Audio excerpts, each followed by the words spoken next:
Chicken tikka, chicken white chicken, chicken tikka, chicken और tandoori gravy.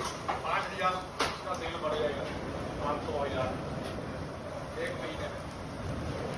और बाकी मेरा डोसा क्या है, 100 तो लाख